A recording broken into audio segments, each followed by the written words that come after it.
السلام علیکم دوستو، آپ نے شاید ایک کہاوت سنی ہوگی کہ چور کے گھر مور۔ یہ کہاوت اس وقت بولی جاتی ہے جب کسی بے ایمان کے ساتھ کوئی بے ایمانی کرے یا کسی دھوکے باز شخص کو کوئی دھوکہ دے۔ آج کی کہانی اس کہاوت پر پوری اترتی ہے۔ کہانی خوفناک بھی ہے اور عبرتناک بھی۔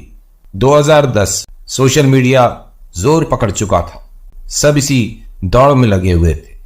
لوگ ویڈیو بنا کر یوٹیوب پہ ڈالنے لگے، ہر موضوع پہ ویڈیو بننے لگی۔ پرینکس ویڈیو بھی خاصی مقبولیت حاصل کرتی جا رہی تھی۔ میں خود ذاتی طور پر اس قسم کی ویڈیوز کو پسند نہیں کرتا، کیونکہ اس میں لوگوں کو تنگ کر کے مذاق بنایا جاتا ہے۔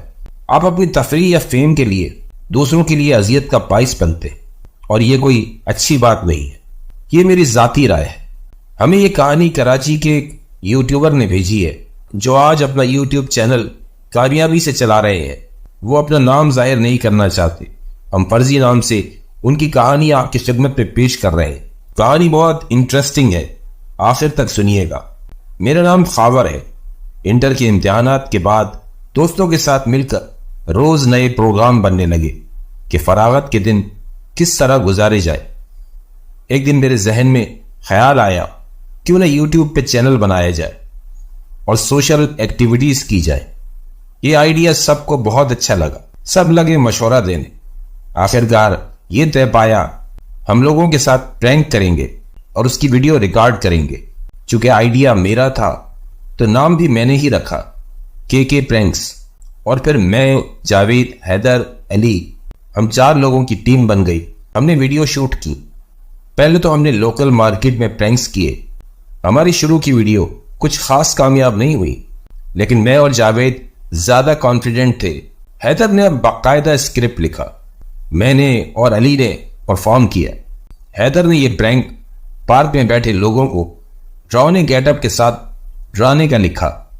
ہماری قسمت اچھی رہی، ہمارا یہ پرینک ہٹ ہو گیا، اور پھر ایک کے بعد ایک ہم نئے آئیڈیاز کے ساتھ ویڈیو ڈالنے لگے۔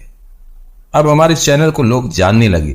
3 ماہ میں ہی ہمارا چینل تیزی سے گرو ہونا شروع ہو گیا اور ہمارے سبسکرائبر دن بدن بڑھنے لگے۔ یہ سچ تھا کہ ہمیں بہت جلد کامیابی ملی۔ ہم نے محنت بھی بہت کی تھی، ایک ایک چیز پر ڈسکس کرتے اور کافی ڈسکشن کے بعد شوٹ کی تیاری کرتے۔ اب ہم ہفتے میں ایک ویڈیو ڈالتے، بہت اچھا ریسپانس آتا، جس سے ہمارا شوق اور بڑھتا گیا۔ اسکرپٹ حیدر ہی لکھ کر دیتا تھا۔ اس دفعہ حیدر نے ایک اسکرپٹ لکھا۔ اسکرپٹ پڑھ کر ہم سب خوش ہو گئے، بڑا ہی جاندار اسکرپٹ تھا۔ ہم نے ایک دن بعد رات کو شوٹ کرنے کا پروگرام بنایا۔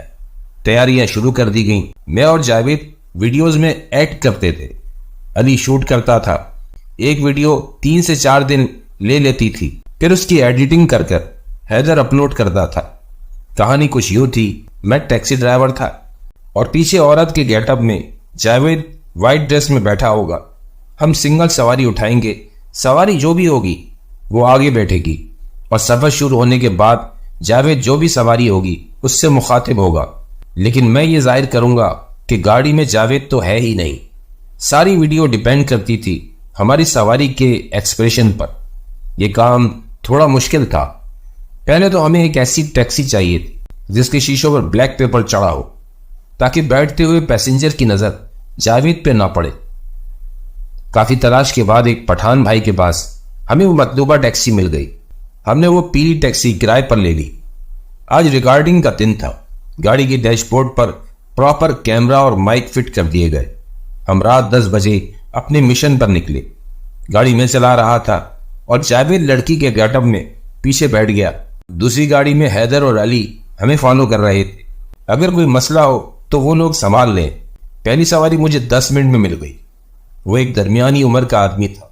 ہم نے اس کو پک کیا اور گاڑی چلنے کے 5 سے 6 منٹ کے بعد جاوید نے ایکٹنگ شروع کر دی۔ بھائی مجھے یہاں اتار دیں، جاوید زنانہ آواز میں بولا۔ اس آدمی نے چونک کر دیکھا۔ میں انجان انداز میں گاڑی چلاتا رہا۔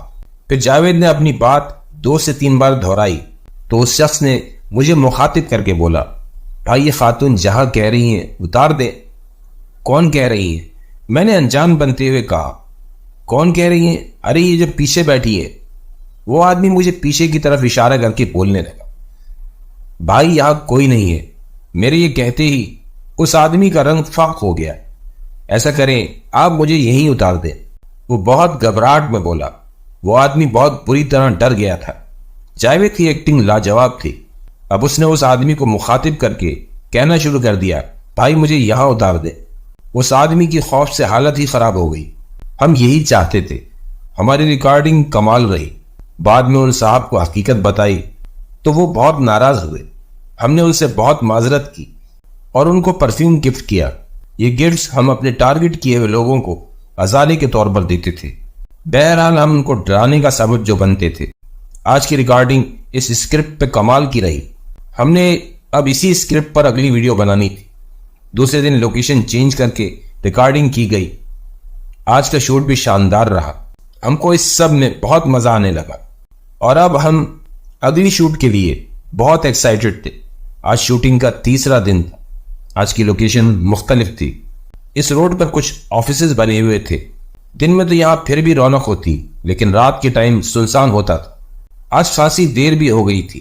پتہ نہیں کیوں یار اس طرف آ گئے۔ آدھا گھنٹہ ہو گیا، ہمیں کوئی شکار ہی نہ ملا۔ علی اور حیدر کچھ فاصلے پر ہی تھے۔ علی کی کال آ گئی، کیا کریں، کینسل کر دیں؟ میں نے کہا 10 منٹ اور دیکھتے ہیں، اور پھر کال کاٹ دی۔ اور پھر 5 منٹ بھی نہیں ہوئے ہوں گے کہ ایک صاحب نے آ کر مجھ سے لیاقت آباد چلنے کا پوچھا۔ میں نے فوراً حامی بھر لی۔ ان کو آگے کا دروازہ کھول کر بٹھایا اور گاڑی چلا دی۔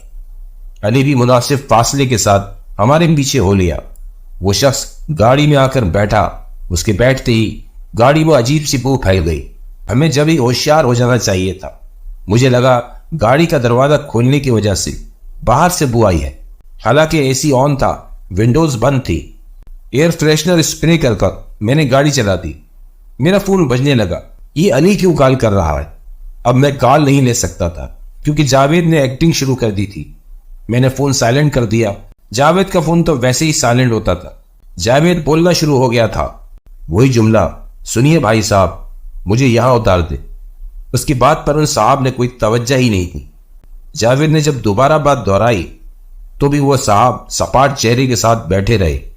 پھر جاوید نے اپنی ایکٹنگ میں جان ڈالنے کے لیے ان کو ہلا دیا، سنیے بھائی ان کو بولیں گاڑی روکے۔ اب کی بار ان صاحب نے بغیر گردن موڑے مجھے ٹوک ہی دیا کہ یہ جو کہہ رہی ہیں آپ گاڑی روکتے کیوں نہیں؟ اب میری واری تھی۔ میں انجان بن گیا۔ میں نے ان صاحب کی بات کو جھٹلا دیا کہ یہاں کوئی نہیں ہے۔ جاوید نے اپنی بات پھر دہرائی اور ان صاحب نے سنجیدگی سے کہا، یہ پیچھے بیٹھی خاتون آپ کو نہیں دکھ رہی؟ ارے نہیں بھائی۔ یہ کہتے ہوئے میں نے جیسے ہی ان صاحب کی طرف دیکھا، ہماری آنکھیں ایک دوسرے سے ملی۔ اس کی آنکھوں میں نہ جانے کیا تھا، یا ان آنکھوں میں جیسے زندگی نہیں تھی۔ میں نے اتنی خالی اور بے جان سی آنکھیں کبھی نہیں دیکھی تھی۔ جاوید نے پھر اپنا جملہ دہرایا، جیسے پتہ نہیں کیا ہوا۔ ان صاحب نے مجھ سے نظریں ہٹائے بغیر اپنا ہاتھ پیچھے کیا اور جاوید کی گردن دبوچ لی۔ جاوید کی تو آواز ہی نہیں نکل پائی اور میں بری طرح خوف زدہ ہو گیا۔ ہم تو لوگوں کو ڈرا کر خوب کہکے لگایا کرتے تھے، آج ہمارے ساتھ یہ کیا ہو رہا تھا؟ اب میں گاڑی کو کنٹرول بھی نہیں کر پا رہا تھا۔ رات کے 11:30 ہو رہے تھے۔ ہم جس روڈ سے گزر رہے تھے وہ سنسان تھی، ورنہ ایکسیڈنٹ تو ہونا ہی تھا۔ لمحوں میں نہ جانے کیا ہو گیا۔ جاوید نہ چیخ پا رہا تھا نہ سانس لے پا رہا تھا۔ علی نے جب ہماری گاڑی ڈانو ڈول ہوتے دیکھی تو وہ اسپیڈ سے گاڑی بھگا کر ہمارے برابر لے آیا۔ وہ اور حیدر مجھے اشارے سے کہہ رہے تھے کہ گاڑی روکو، اور پھر جاوید بے جان ہو کر گر گیا۔ اس آدمی نے اس کو چھوڑ دیا۔ میں نے جاوید کو دیکھا، مجھے لگا وہ مر چکا ہے۔ وہ آدمی اپنا منہ میرے کان کے قریب لایا اور بولا، اب تمہاری باری ہے۔ اس کی وہ سرگوشی میرے کانوں میں گونجنے لگی اور پھر ایک دھماکہ ہوا۔ میری گاڑی نہ جانے کس چیز سے ٹکرائی۔ میں تو روڈ کی طرف دیکھ ہی نہیں رہا تھا۔ جب مجھے ہوش آیا تو میں ہسپتال کے کمرے میں تھا اور میرا جسم پٹیوں سے جکڑا ہوا تھا۔ ہوش میں آتے ہی آہستہ آہستہ مجھے سب یاد آنے لگا، وہ آدمی، اس کی آنکھیں اور جاوید کا خیال آتے ہی میں بے چین ہو گیا۔ میں نے اس کو پکارنا شروع کر دیا۔ نرس بھاگ کر میرے پاس آئی۔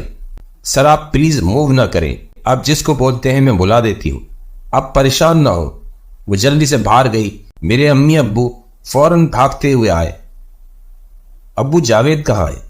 بیٹا وہ صحیح ہے، اس کو کافی چوٹیں آئی ہیں لیکن وہ ٹھیک ہے۔ یہ سنتے ہی میں سکون میں آ گیا۔ پھر کچھ دن ریکور ہونے میں لگے۔ پہلے تو مجھے یقین ہی نہیں آ رہا تھا کہ جاوید زندہ بھی ہے۔ میں اس کو اپنی آنکھوں سے ICU میں دیکھ کر آیا۔ اس کی گردن پر ہاتھوں کے بہت گہرے نشان تھے۔ مجھ سے اس رات کے بارے میں کسی نے بات نہیں کی کیونکہ ہماری حالت بھی ایسی نہیں تھی۔ علی اور حیدر نے بات کے معاملات کو کیسے سنبھالا کچھ پتہ نہیں۔ کچھ دنوں بعد میں اور جاوید گھر آ گئے۔ جاوید کو مستقل گلے کی تکلیف ہو گئی تھی۔ اس کو بولنے میں بھی مسئلہ تھا اور میرا تو کسی سے بات کرنے کا دل نہیں کرتا تھا۔ میرے کانوں میں اکثر اس شخص کی آواز گونجتی رہتی، اب تمہاری باری ہے۔ وقت ہر زخم بھر دیتا ہے۔ آہستہ آہستہ ہم دونوں بھی نارمل ہو ہی گئے۔ ایک دن ہم چاروں مل بیٹھے۔ علی نے کہا اس دن تجھے کیا ہوا تھا؟ تو اتنی اچھی ڈرائیو کرتا ہے۔ میں نے اس کو وہ ساری بات بتائی۔ علی اور حیدر ایک دوسرے کی شکل دیکھنے لگے۔ یہ تو کیا بول رہا ہے؟ گاڑی میں کوئی نہیں تھا۔ حیدر نے مجھے ٹوک دیا۔ کیسے کوئی نہیں تھا؟ یہ دیکھو میری گردن کے نشان۔ جاوید ایک دم غصے سے بولا۔ اس کے نشان اب مدھم ہو چکے تھے۔ علی نے اپنا موبائل آن کیا اور اس دن کی ریکارڈنگ دکھائی۔ اس کا کہنا صحیح تھا، گاڑی کی پیسنجر سیٹ پر کوئی نہیں تھا، باقی سب ویسا ہی تھا۔ اس شخص کے علاوہ میری اور جاوید کی ساری ریکارڈنگ تھی، لیکن وہ آدمی تو کہیں نہیں تھا۔ میں نے سر پکڑ لیا۔ علی نے بتایا اس دن اس نے دیکھا تھا، میں نے فرنٹ سیٹ کا دروازہ کھول کر بند کیا اور گاڑی چلا دی۔ علی نے میرے پیچھے گاڑی لگائی تھی۔ وہ مجھے اس لیے کال کر رہا تھا کہ اس کو یہ لگا کہ ہم گھر جا رہے ہیں۔ میں نے ٹرن غلط لیا اور پھر جب اس نے ہماری گاڑی کا بیلنس آؤٹ ہوتے دیکھا تو علی کو لگا کچھ گڑبڑ ہے۔ وہ گاڑی بھگا کر ہمارے قریب آیا۔ اتنے میں ہماری گاڑی الیکٹرک پول سے ٹکرا گئی۔ ہم نے پھر وہ پرینک والے چینل کا کانٹینٹ بدل دیا اور اپنے چینل کا نام بھی بدل دیا، لیکن ہم نے کام کرنا نہیں چھوڑا۔ اب ہم ایجوکیشنل ویڈیوز بناتے اور آج ہمارا چینل مونیٹائز ہے اور ہمیں انکم بھی آتی ہے، لیکن ہم آج بھی اس خوفناک واقعے کو نہیں بھول پائے۔